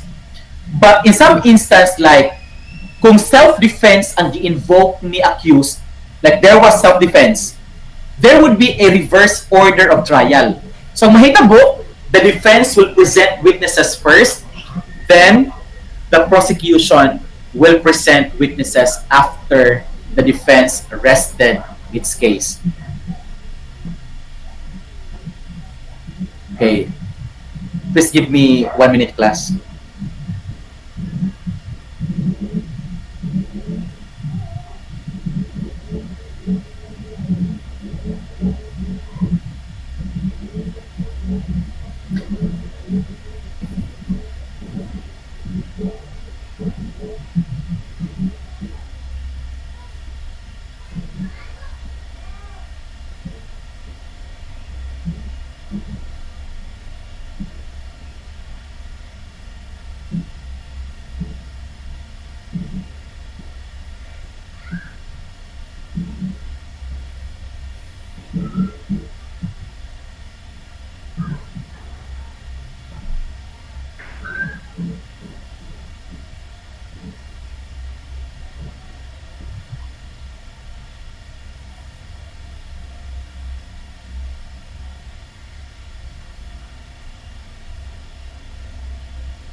Okay, let's proceed to Rule 120. So after trial, judgment comes in. Alright? So, ang judgment, duwara na'y makita din ha. Either you are convicted or you are acquitted. Once the accused is convicted, the accused may file an appeal to the higher court. Or before appealing to the higher court, pwede siya mo-avail of motion for reconsideration. But seldom, you could give a reversal of the decision in a motion for reconsideration. So ang mahitabo, we suggest to file an appeal immediately to the higher court. Because ang higher court, magod class, that is a separate body.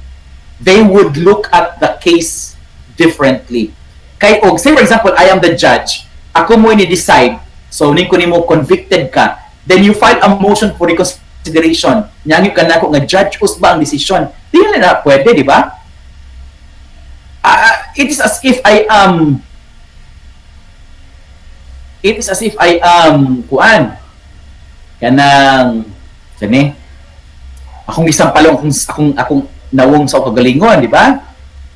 Like akong isang palong kagalingon because ako'y naghatag sa desisyon kunya ako ra pong usbon. Dili pwede. Unless, of course, if you can present mga argument in your motion for reconsideration which would merit the reversal. pero gamay ra kay chance nga ma-reverse ang motion for reconsideration. So usually i-affirm gud gyapon ang si tawag ani ang decision.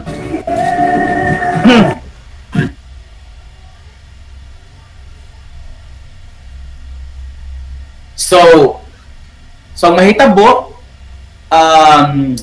we file an appeal to the higher court, and then kung pildi gyapon, we go up to the next level. Pero what if napildi ang complainant, meaning acquitted si accused? What will happen? Can the prosecution or the private complainant file an appeal?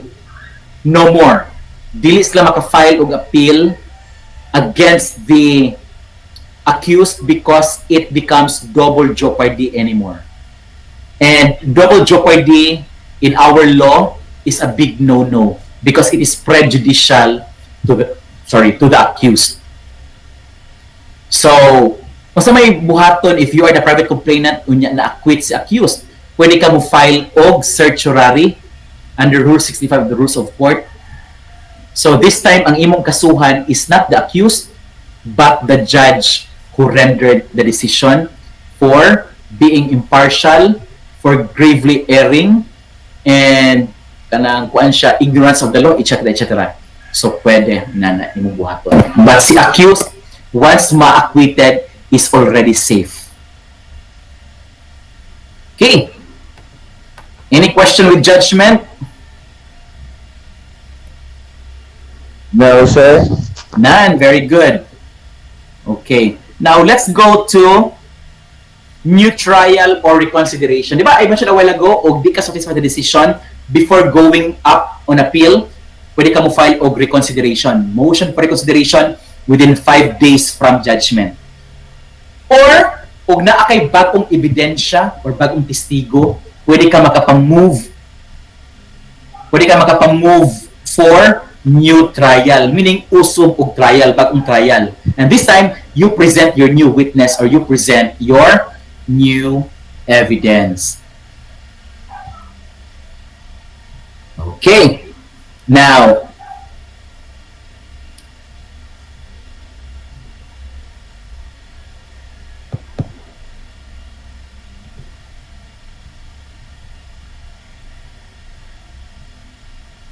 Rule 122 is appeal, okay?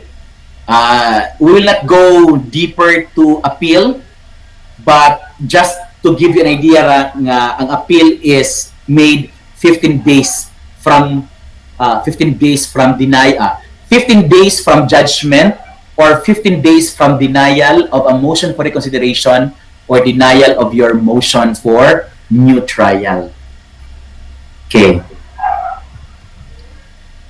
Question, na pa may hearing ani? Wala na hearing sa appeal. All are documents na. But if the Court of Appeals decide to have an oral argument, then you have no choice but to appear before the Court of Appeals. Munay kuyaw. Ako, I haven't tried oral arguments before the Court of Appeals and oral arguments before the Supreme Court. But the Supreme Court, I was able to reverse a decision. I have a drugs case before. My client was convicted in the regional trial court. Then we filed an appeal to the Court of Appeals. It was affirmed. So, pildi ra gyapon mi. But we went to the Supreme Court. I spent murag pila ko kad nights atong walay tulog just to research, just to come up with good arguments. Mga 5 nights. Dayon, as in, grabe kayo to, daho kayong dagang king trabahoon. So, we were able to file an appeal to the Supreme Court. And fortunately, the Supreme Court made a new decision. Gitagaan nila o value ang among petition. So, inchakto among arguments. And the Supreme Court remanded the case back to the lower court kay dapat ikuan man siya, i-change ang decision sa lower courts from conviction to acquittal. So, it is something that I am very proud of because at least no nga nakatry ko pa reverse sa Supreme Court. Remember, there are 15 justices in the Supreme Court. Kunya, magpa-reverse kanila, that's how are you, it's indescribable, di ba? Like, ma-convince nimo sila, you are able to convince 15 heads to be convinced by your argument. So that is something. So in my 10 years of practice, I was able to have one reversal in the Supreme Court. Other lawyers in Dumaguete spent already 20 years, 30 years, and they haven't tried to obtain at least one reversal in the Supreme Court. In my case, I was able to obtain one reversal. So, wala siya og record breaking on my part. So, ano. Okay. So, let's go to the next.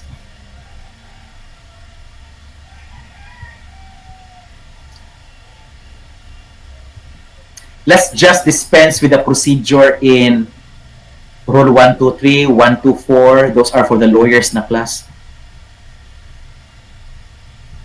125. Okay, 126 is search and seizure. So, we mentioned about search warrant a while ago, and the expiration is 10 days only, and it should be served during daytime, unless if the person to be searched or the building to be searched is only applicable during nighttime, then you serve it during nighttime. Now, let's just go forward to warrantless search. Same with warrantless arrest, pwede ka maka-search without a warrant. Okay? Dili sa tanang panahon na kay search warrant para ka maka-search. So, there are instances wherein you can search without a warrant. So, sa mga example sa mga warrantless search. Pinaka-common, number one, consented. Like, may kunin mo nga, Dong, pwede ikaw i-search? Pwede, sir. Pwede. Imo i-search, wala kay violation.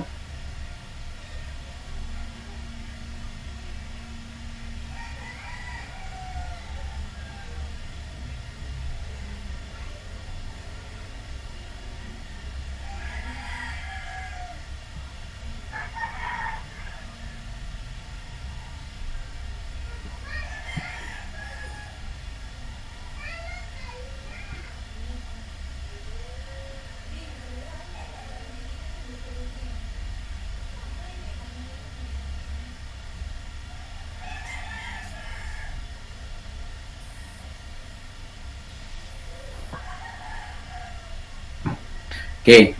Now, another one, during checkpoint. Okay, so that's allowed. You don't need to have a search warrant para ka maka-search, but it's only limited to visual search. Another one, sa mga malls, airport, pantalan, bus station, di ba? I-check, or sa school, i-check imong bag. Di ka pwede yung sa guardia nga na kay search warrant, dili pwede. So, once you enter an entity or a building, a private, or there is something to ensure the safety and security of the public in general, then you are bound to have yourself submitted for check-up. Okay, what else? Naatag itawag og plain view. Search in plain view. Kanang search in plain view class, kana bang kita sa mata ba nga naay illegal? Like say for example, kayo gadala ka og marijuana, nakas downtown galakaw ka, gabipit kag marijuana, pila ka dahon, pwede ka dahon without a search warrant. Because kita man kaayo nga ang imong gidala is an illegal item. If the marijuana was wrapped in a newspaper, then imong gibitbit ang newspaper out, dili ka pwede i-search ana og mawalay search warrant. Why? Because you cannot see what's inside the newspaper. Even if kabalo ka, but you cannot see now what's inside. Kinahanglan at the time of the service of the search, at the time of the search, dapat makita nimo sa imong mata kung unsay sulod. Dili kay unsay nakita nimo few hours ago. Nasabtan na to? Okay? So, that is plain view doctrine. Kung kita sa atong mata, pwede na i-search. Search is i-check, seize is kwaon. So, these are two things nga mag-go together, search and seizure. In your search warrant, naka-mention dito nga naa sa third floor ang dangerous drugs. While you are on your way to the third floor, kita kas hagdan nga naay shabu, pwede mo na i-search and seize. Kita man sa imong mata. But if these items are wrapped in a newspaper or placed inside a bag, nya on your way up to the third floor, kita ka sa bag, nya imong giabrihan ang bag, kita ka nga naay mga dangerous drugs, can you search and seize it? Is the search and seizure legal? It's not legal. It's illegal. Okay? Because it's no longer plain view. You need to have another search warrant for that. Okay? So, that is for, and the last is stop and frisk rule. Kanang stop and frisk rule, ang stop and frisk rule class is, kana bang gidudahan ka, and then there is a big possibility and probability that you are about to commit a crime, pwede nimo ipa-search, pwede ipa-search ang tao and i-seize kung unsang mga illegal items ang naa sa iyang. Okay? But ang stop and frisk rule class is very dangerous. Because you cannot read what's on the mind of the person. Maybe, murag, feel nimo nga naa siya'y buhaton nga dili maayo. Pero what if di ay wala, di ba? Like there was one case before, gi-acquit siya sa Supreme Court and gi-reprimand, gi-kuag lisensya ang police for implementing the stop and frisk illegally. One evening, mga around 11 sa gabi, galakaw, ga-jacket, ga-kalo, ga-ana. Imo siya tan-awon, medyo, kuan gud siya ba? Kana bang, dako kay posibilidad nga na ay kutsilyo or basig mangawat, yun na ba? Gi-stop and frisk sa police. Sus, pagkuha kay pan man ang lalapan. So those are the chances that might happen in implementing the stop and frisk rule. So kailangan we have to be 100% sure that the person is about to commit a crime. So dapat ang i-consider you have to consider the time, you have to consider the place, you have to consider the number of people around. There should be totality of circumstances before you implement the stop and frisk rule. Okay? So to be safe, ayaw na lang guro. Dapat ka na yung convinced yung ka, like maybe na ay 1 point sa iyahon nga igawas ang pusil, so makita nimo ka na imo siya stop and frisk. Pero kung di ka sure, ayaw na lang because you might be at a prejudice. Okay?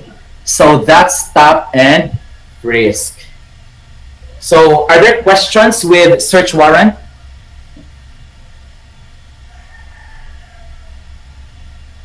Wala, sir. Or criminal, actually that's the last topic we have. So, are there questions about criminal procedure in general? Sige, we start with, wala lang ta. We will start answering the pre-test a while ago exactly 4:45 para 15 minutes itong i-allocate ana. So naapatay 10 minutes. So I could answer your questions if there are.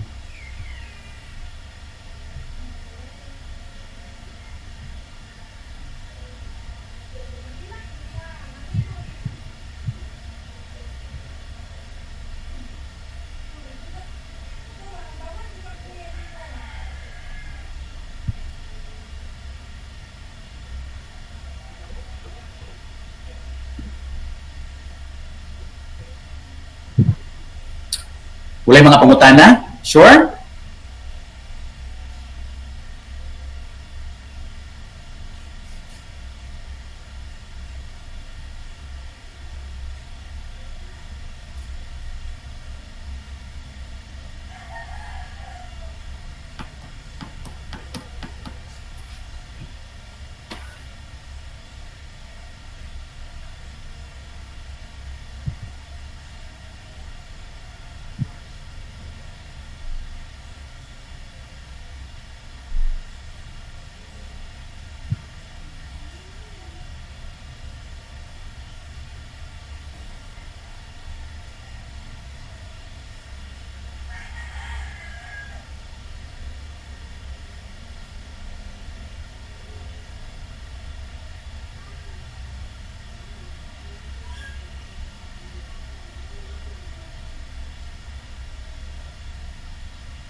Walay question? Sir. Okay, none? Okay, so I'll present again the question. So I'll give you time to answer. Please, don't copy from your classmates. Just one lang ka, answer it on your own para ma-check ninyo po inyong inyong self. No? You assess yourself if you have learned something. So you have answers a while ago. And if you know the answers now, you correct it. Okay? Let's see.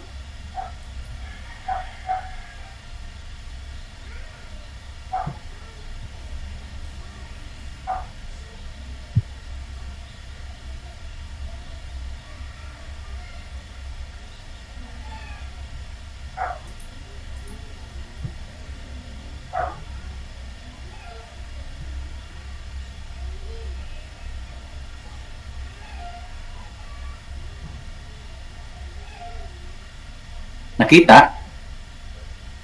Oh, wait. There.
Are you done?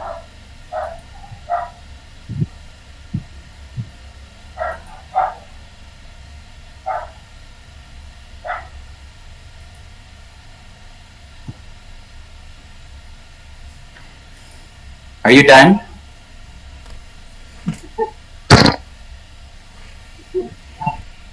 Yes or no? Not yet, sir. Katong Not sa yet. kuha na lang sir, 3, number 3, 19 ug 20 na lang ang wala na ako man sir. Sir, late ko wala magugugaan sir ganina sa kuan sir. Sige, I'll give you 3 minutes. Okay, I'll share Sige. again. Sige sir, thank you.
Okay na sir. Thank you.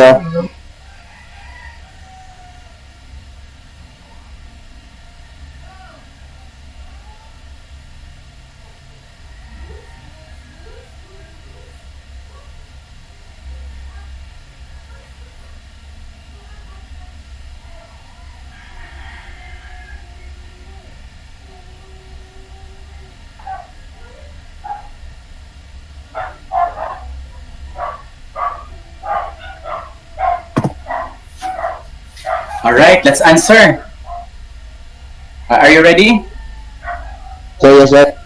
Okay, it is the authority of the court to hear and try a particular offense and to impose the punishment provided by law. The answer is jurisdiction.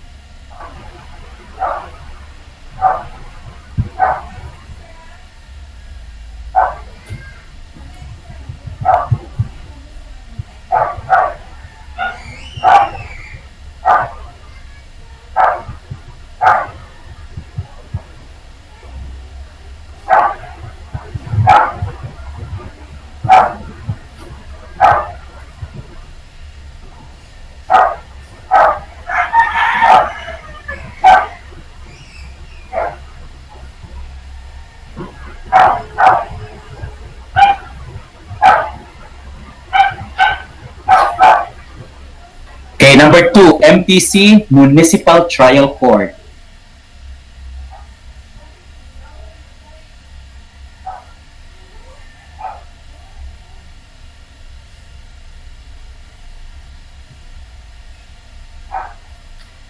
MTCC is Municipal Trial Court in cities.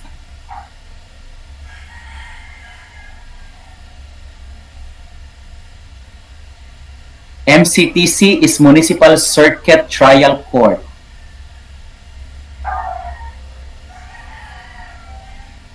Number 5 is Metropolitan Trial Court. Okay pa ta? Dandapita? Okay na sir. Tapos na mo? Go. RTC is Regional Trial Court.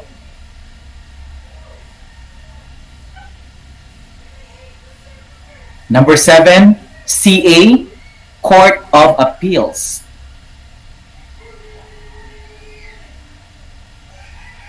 CTA is Court of Tax Appeals. SC, Supreme Court. Number 10, Complaint. 11. Information. 12.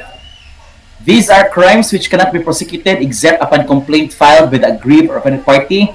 Private crimes.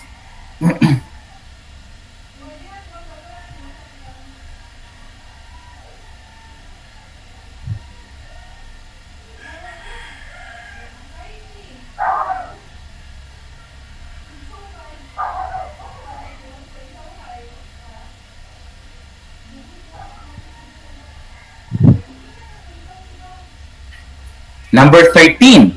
Okay. We have name of the private complainant, name of the accused, place of the commission, time of the commission, designation of the offense, and cause of action. Kuha?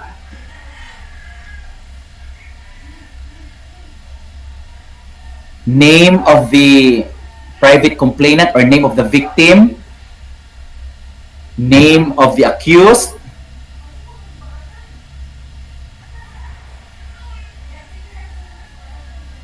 name, time of the commission, place of the commission, designation of the offense, and cause of action.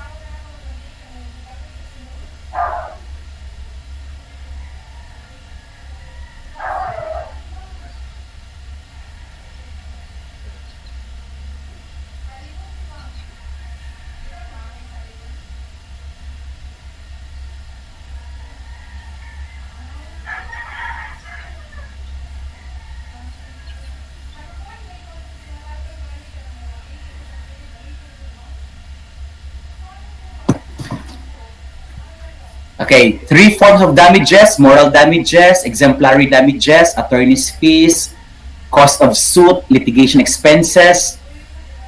What else? Nominal damages, liquidated damages, actual damages, loss of earning capacity. Nakuha?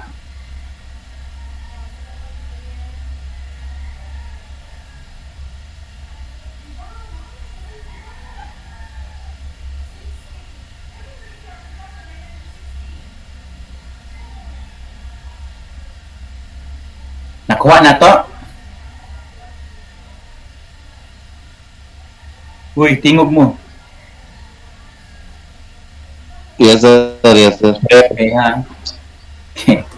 Next. It is an inquiry or proceeding to determine whether there is sufficient ground to engender a well-founded belief that a crime has been committed and the respondent is probably guilty thereof. We have preliminary investigation.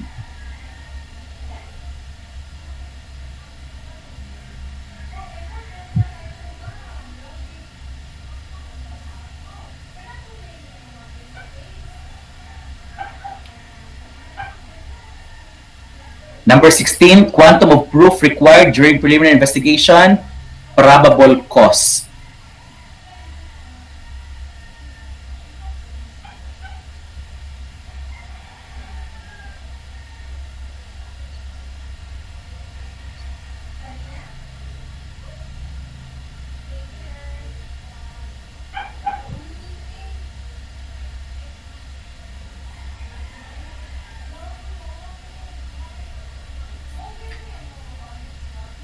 Number 7, he facilitates the conduct of a preliminary investigation, public prosecutor.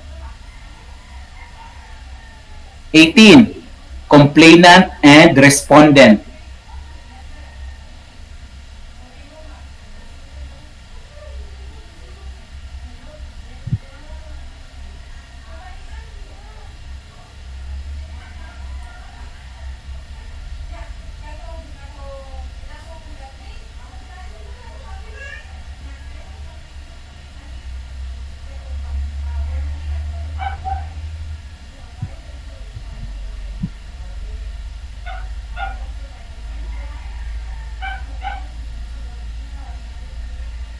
Okay? Number 19, 4 documents that both parties will submit during preliminary investigation. We have complaint, counter affidavit, reply, and rejoinder.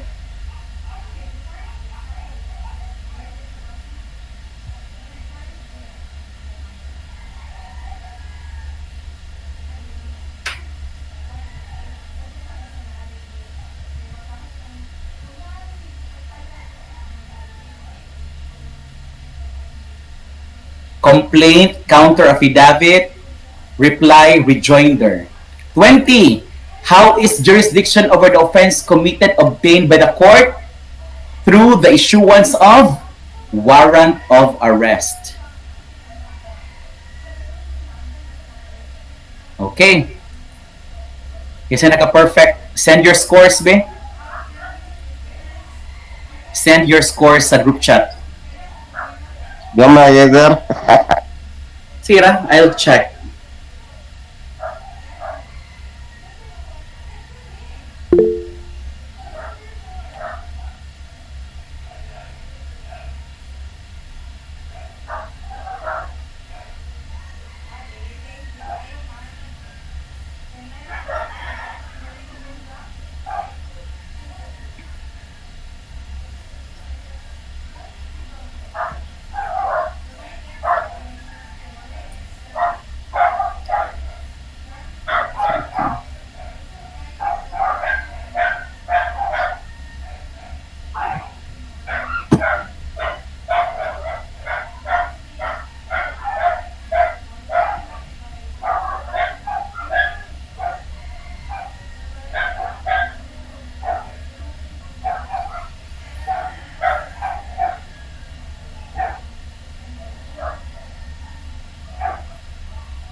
Who else?